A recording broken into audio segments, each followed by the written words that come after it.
সাধারণ মানুষকে সুলভে উন্নত চিকিৎসা পরিষেবা দিতে ত্রিপুরা শান্তিনিকেতন মেডিকেল কলেজ ও হাসপাতালে ওপিডি পরিষেবা চালু রয়েছে। আগামীকাল সোমবার 23শে ফেব্রুয়ারি 2026 ত্রিপুরা শান্তিনিকেতন মেডিকেল কলেজ ও হাসপাতালের ওপিডিতে জেনারেল মেডিসিন বিভাগে থাকবেন অধ্যাপক ডক্টর অতনু ঘোষ, ডক্টর দেবস্মিতা বিশ্বাস, ডক্টর নক্ষত্র দাস, ডক্টর রবিন পাল, ডক্টর মৌমনা দাস এবং ডক্টর শাকিল আহমেদ। জেনারেল সার্জারিতে থাকবেন অধ্যাপক ডক্টর দামোদর চ্যাটার্জি, ডক্টর দেবদীপ দেবনাথ এবং ডক্টর শ্রবণা চৌধুরী। অর্থোপেডিক্স বিভাগে থাকবেন ডক্টর নবারুণ দেবনাথ এবং ডক্টর মিমানি দে। অ্যানাস্থেশিয়া বিভাগে থাকবেন ডক্টর শুভাশিস দাম।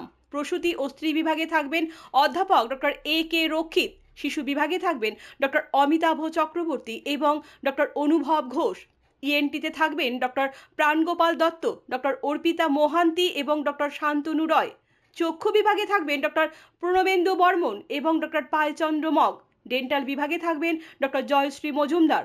অ্যান্টিডায়াবিস বিভাগে থাকবেন ডক্টর মিশুক দাস। ফিজিওথেরাপিতে থাকবেন অরিন্দম বিশ্বাস এবং স্লিমা সাহা। আপনার স্বাস্থ্য আমাদের দায়িত্ব।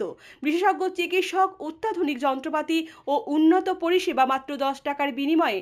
আপনারা সপ্তাহে সোমবার থেকে শনিবার প্রতিদিন সকাল 9টা থেকে বিকেল 5টা পর্যন্ত এই ওপিডি থেকে বিশেষজ্ঞ চিকিৎসকদের কাছ থেকে চিকিৎসা পরিষেবা নিতে পারবেন।